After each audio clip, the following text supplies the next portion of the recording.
जय Hind. Bajrangi study point में आप सभी का स्वागत है। साथियों, आप सबके मन में भी ये विचार आता होगा कि आखिर देश बनते कैसे हैं।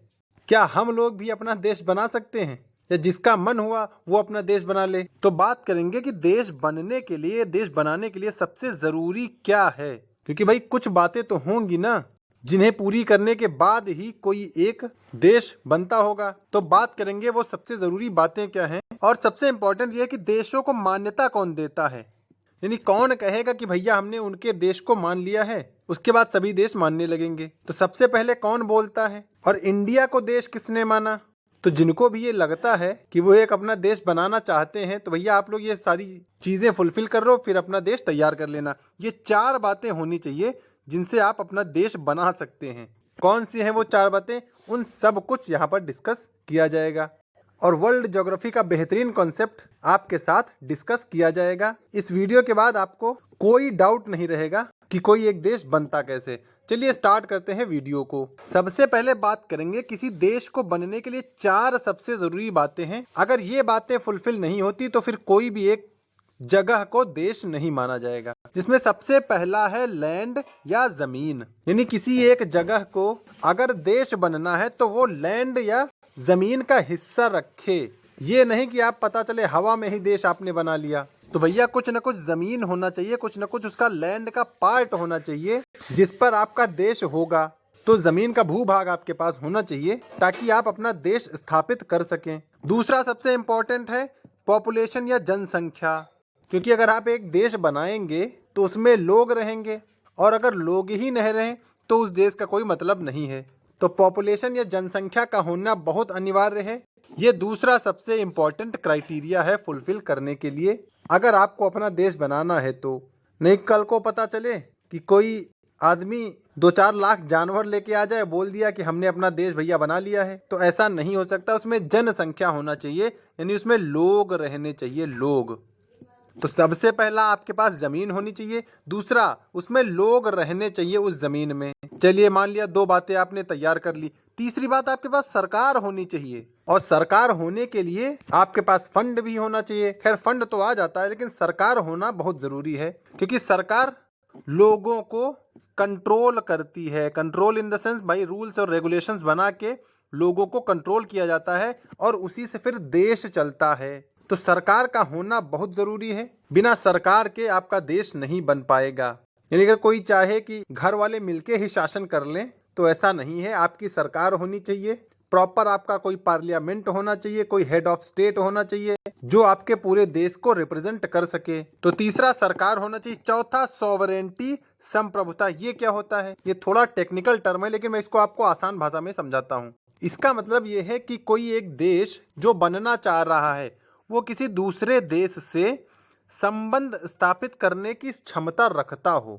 यानी मान लिया कोई ए देश है, ये देश बनना चाह रहा है, तो इसको अन्य देशों से जो इस समय देश बने, चाहे चाइना मान लीजिए, चाहे इंडिया मान लीजिए, इस ए देश को चाइना या इंडिया से अपने रिलेशन स्थापित करने हैं, और रिलेशन स्थापित करने की क्षमता हो ताकि दूसरा देश इन पे भरोसा कर सके और अपने इंटरनल और एक्सटर्नल मैटर में डिसीजन लेने की पूरी आज़ादी हो। ये नहीं कि कोई काम आप कर रहे हैं तो किसी दूसरे देश के दबाव में कर रहे हैं। आप पूरी तरह फ्रीडम हो, पूरी तरह इंडिपेंडेंट रहें, ताकि आप अपना कोई भी डिसीजन खुद से ले सकें। वो चाहे इंटरनल डिसीजन हो, चाहे आपको किसी दूसरे देशों से समझौता करना हो, आपको किसी से पूछने की जरूरत ना पड़े। तो ये 4 चीजें जो बहुत जरूरी हैं ये होनी चाहिए। कुछ और चीजें हैं जो इसके बाद ज्यादा जरूरी हैं। कुछ अन्य चीजों में जैसे करेंसी। भाई कोई देश होता है तो उसकी अपनी एक मुद्रा होती है। जैसे अमेरिका का डॉलर हो गया, इंडिया का रुपी हो गया, जापान का येन हो गया, चाइना का रेनमिनबी है, यूरोपियन कंट्रीज का यूरो चल रहा है ना। तो अपनी एक मुद्रा होनी चाहिए, करेंसी होनी चाहिए, ताकि आपकी भी मार्केट वैल्यू रहे। और अगर फिर आपसे अगर कोई ट्रेड करे तो आपके पास उसका पैसा और उसका पैसा आपके पास होना चाहिए। तो करेंसी, मुद्रा जरूरी है सबसे इंपॉर्टेंट। और हालांकि ये अन्य चीजों में आता है कि आर्मी या सेना। भाई बिना आर्मी या सेना के आपका देश सुरक्षित तो रहेगा नहीं, तो उसके लिए आपको आर्मी या सेना की जरूरत पड़ेगी। तो ये भी आपके पास होना चाहिए। उसके बाद जैसे नेशनल फ्लैग आपका होना चाहिए, यानी राष्ट्रीय ध्वज होना चाहिए। कोई आपकी एक राष्ट्रभाषा होनी चाहिए। ठीक है भाई, तो ये सारी चीजें आपकी एडिशनल हैं, लेकिन 4 जो सबसे इंपॉर्टेंट हैं वो ये हैं। सबसे पहला जमीन का रहेगा, दूसरा पॉपुलेशन जनसंख्या, तीसरा गवर्नमेंट सरकार, चौथा संप्रभु। चलिए मान लिया आपने ये चारों क्राइटेरिया फुलफिल कर लिए और जो आपको इसमें बताया वो भी आपने सारी चीजें मान ली, तो क्या अब आपको देश का दर्जा मिल जाएगा? तो आंसर है अभी नहीं। तो भैया अब क्यों नहीं मिलेगा? क्योंकि जो देशों को मान्यता देता है उसने अभी आपको दर्जा नहीं दिया। तो देशों को मान्यता कौन देता है? देशों को इस समय जो मान्यता देता है वो यूनाइटेड नेशन दे रहा है। यूनाइटेड नेशन का मतलब संयुक्त राष्ट्र। संयुक्त राष्ट्र ही सभी देशों को मान्यता देता है। इस समय संयुक्त राष्ट्र में 193 रजिस्टर्ड देश हैं और 2 ऑब्जर्वर देश हैं, यानी वो देश बनना चाह रहे हैं। अच्छा, इस यूएन में होता कौन है जो सबको परमिशन देता है कि भैया हमने देश मान लिया? तो इस यूएन में वो सभी देश होते हैं जो इस समय देश हैं, यानी 193 अगर देश हैं तो यही 193 मेंबर यूएन में बैठे हैं और ये बोलेंगे किसी देश को नया देश बनाया जाए कि ना बनाया जाए। तो इसमें हर देश की भागीदारी होती है। तो इसका मतलब जो अन्य देश चाहेंगे कि भैया कोई नया देश बने तभी जाके ये देश बनेगा। तो यूएन या यूनाइटेड नेशन की मान्यता सबसे जरूरी है आज के समय में। देखिए, इतिहास में मत जाइए कि क्या था कैसे था। आज के समय में यूनाइटेड नेशन भले ही कोई अपना रोल करे न करे, लेकिन देशों को मान्यता देने का काम यूनाइटेड नेशंस का ही है। अगर किसी को अपना देश रजिस्टर्ड कराना है तो पहले यूएन में रजिस्टर्ड कराएगा, उसके बाद फिर अन्य देश उसको मानने लगेंगे, क्योंकि भैया यूनाइटेड नेशन में वही देश हैं जिन्होंने उस देश को मान्यता दी है। तो जब देशों ने मान्यता दे दी है तो फिर आगे उनसे रिलेशन करने में कोई उनको हर्ज नहीं होगी। तो आज के समय में संयुक्त राष्ट्र ही वह संस्था है जो किसी भी देश को मान्यता देता है।